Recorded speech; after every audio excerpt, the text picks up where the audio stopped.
Hi, I want to give an honest and proper review of the PRS SE Kingfisher bass, which is that blue bass behind me. Now, I want to start by saying I'm not a bass player. The SE Kingfisher bass is the first bass I've played. I got it at the end of October 2022. It's January 1st, 2023. Not only is it the first bass I've played, I think it's the first bass I've held.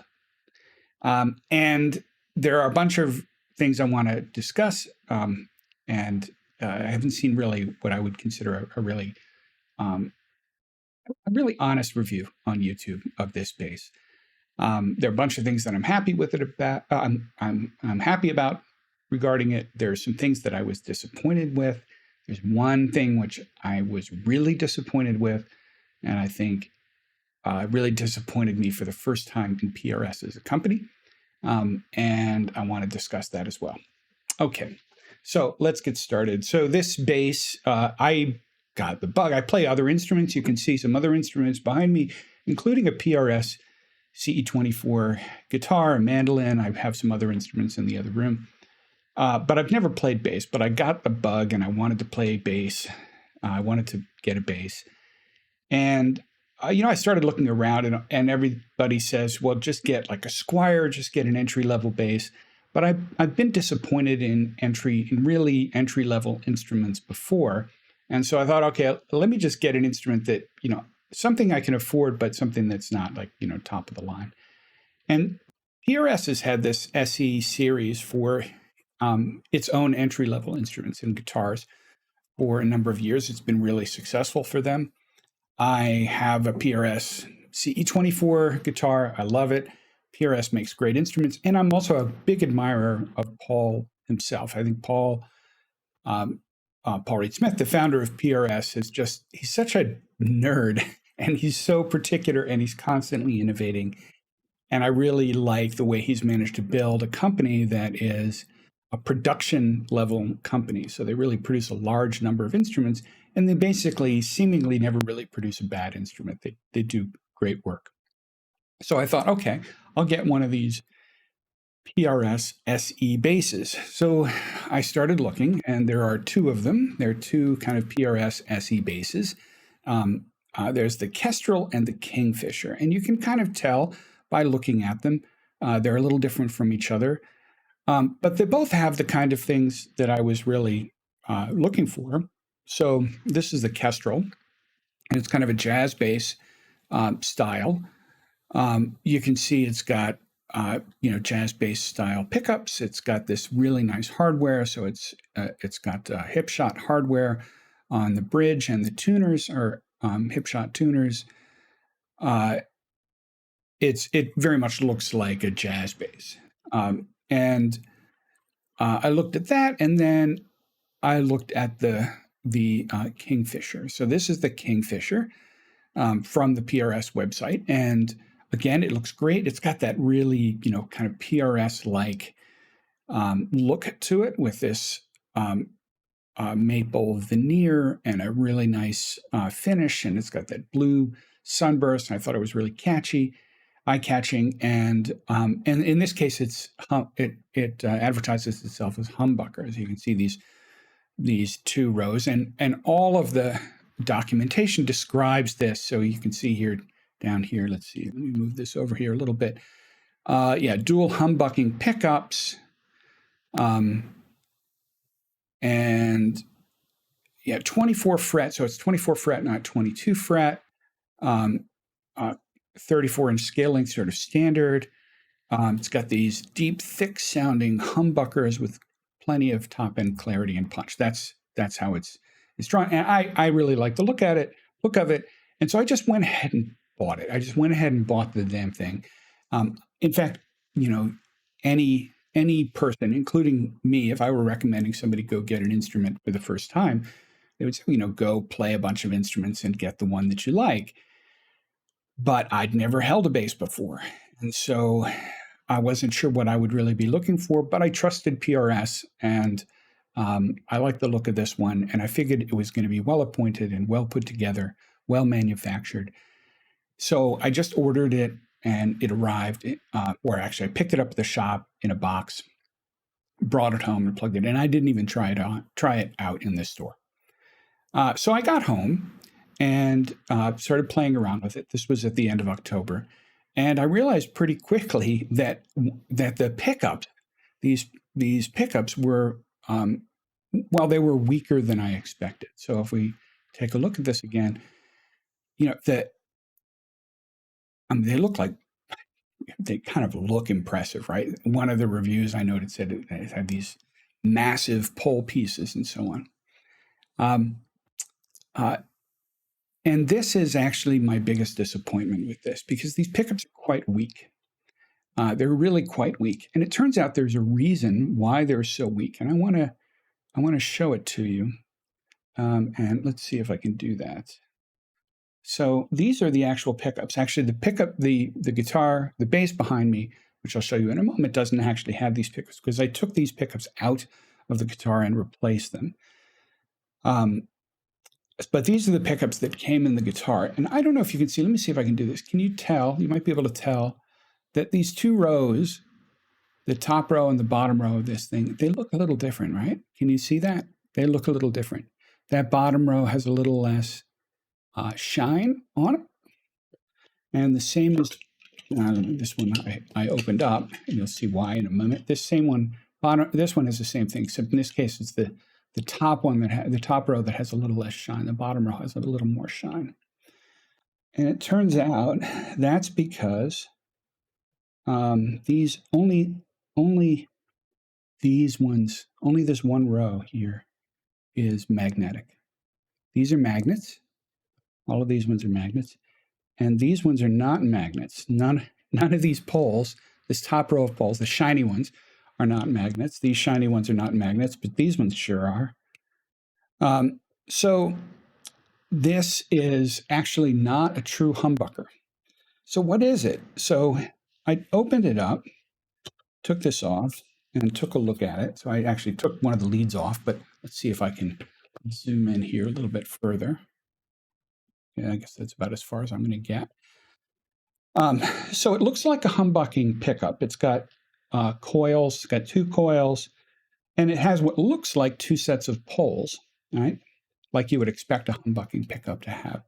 But in fact, this whole set of poles here, the shiny ones, are not magnets. And so what you have here is a dummy coil. So it's a single coil pickup with a dummy coil. And the wiring, so I looked at the wiring here, and the wiring is kind of consistent with the humbucker in the direction. One of the leads came off while I was looking at it, but it's consistent with the direction here. And so what you're having here is this dummy coil is acting as a secondary antenna for the environmental signal, which is to say the 60 hertz or 50 hertz hum that you get from the electrical environment of your surroundings, depending on where you are in the world. And these two coils will cancel each other out. So you'll get a, you will buck the hum. So in that sense, it's a humbucker. But it's actually not a full humbucker with two sets of pole pieces or two coils both around a magnet or both around magnets. So if you go onto YouTube, you'll find a whole bunch of videos on, say, using adding a dummy coil to a Strat. So if you have a Strat, traditional single coil Strat, not a super Strat, you can wire a dummy coil and even insert it underneath the pick guard, so it's just invisible there. And you wire that up, take out the magnets of it, a cheap pickup. You take out the magnets, you leave the wires so it functions as this antenna. That dummy coil will pick up those environmental signals, and if the impedance matches the coils themselves, then you will largely eliminate the hum. And I checked the resistance on this one here as a kind of a proxy for the impedance. And yeah, the resistance is basically the same in the two coils. It's just that one of these are not real magnets. And so these massive pole pieces aren't poles of anything on one row here. It's a single coil pickup with a dummy coil to cancel the hum. And that's, I think, the main reason why these pickups are so weak. Because that second coil, of course, it's not going to pick up any signal, but it's also, it probably loses a little bit of signal from the main pickups.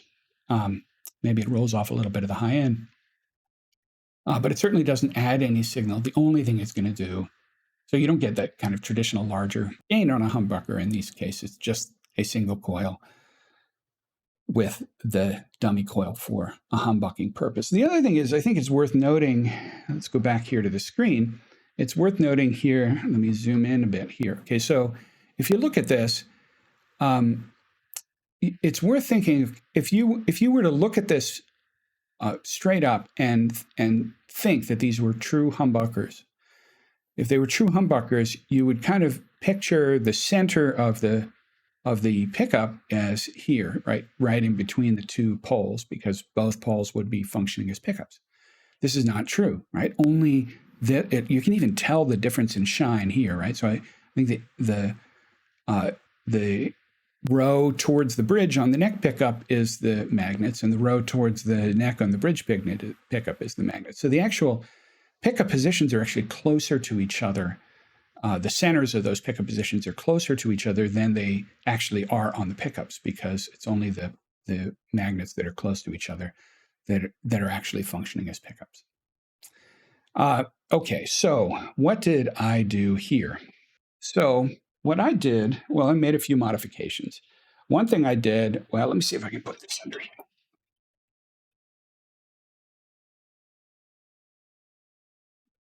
So one thing I did is I basically took out the pickups that it came with and put in a set of Nordstrand big splits. So those are good split pickups, so they still have a hum canceling effect. They're not dual coil, so 2 rows humbuckers, but they're great pickups, and I put those in, and they're fantastic as far as I can tell. Again, I don't really play bass, so this is my first time, so I'm just learning, but they seem just great, and they fit perfectly with the EMG cases. Another thing I did is I replaced the pots. I figured as long as I was messing with the electronics, I'd replace the pots, and that's why these look like this right now, because I have the new knobs on order, because the replacement pots have slightly larger posts, so I have to get replacement knobs. And then the last thing I did is I put one Hipshot Drop D extension tuner on this, because I thought it would be fun to have a drop D. And it's worth noting that if you're interested in doing this on the traditional PRS headstock shape, you will only get one, right? There's no possible way that you'll fit 2. I was lucky to get 1. I didn't check, but I was lucky to get 1 on there. And now this thing is with these Nordstrand pickups.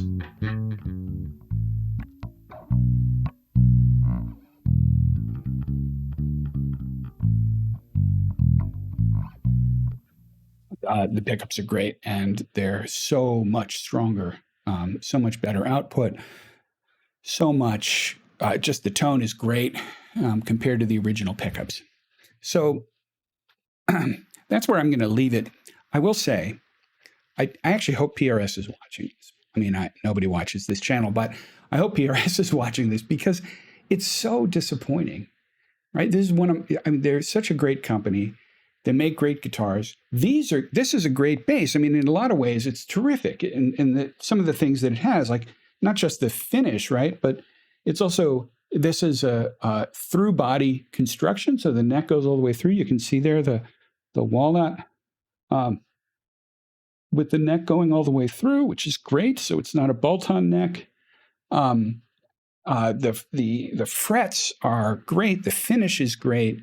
Everything about this thing is great, except that, and the hardware, the Hipshot hardware is fantastic, but they use these, not just of course, they're going to use inexpensive pots in an SE bass. I get that.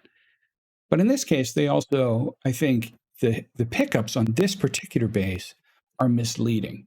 I can't think of any reason to call these humbuckers, except in the most narrow sense that the dummy coil does serve to have some hum canceling effect. But these aren't humbuckers.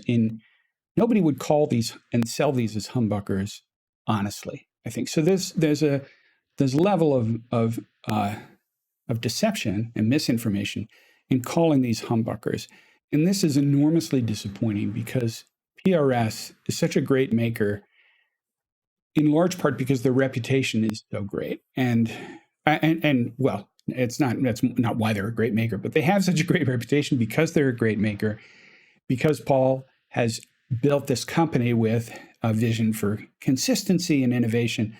And it was to the point where I could buy this bass sight unseen, having never picked up a bass before in my life, and just trust that PRS was going to make a quality instrument. And in a lot of ways, it really is a quality instrument. But the pickups are deceptive. I actually first learned about this. I noticed this I noticed aspects of this in a couple of comments on a couple of other YouTube videos, but also in a forum discussion on Talk Bass, which I joined right when I got the bass. And apparently PRS did this with the Kingfisher, and Gretsch did this with some bass some years ago. And it's just wrong. They should stop doing it. They should stop calling these humbuckers. It's just the wrong thing to do. And it's disappointing to have that happen from a company that I have so much respect for. Anyway, that's it.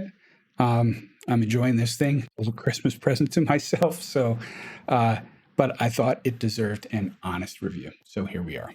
All right. Bye.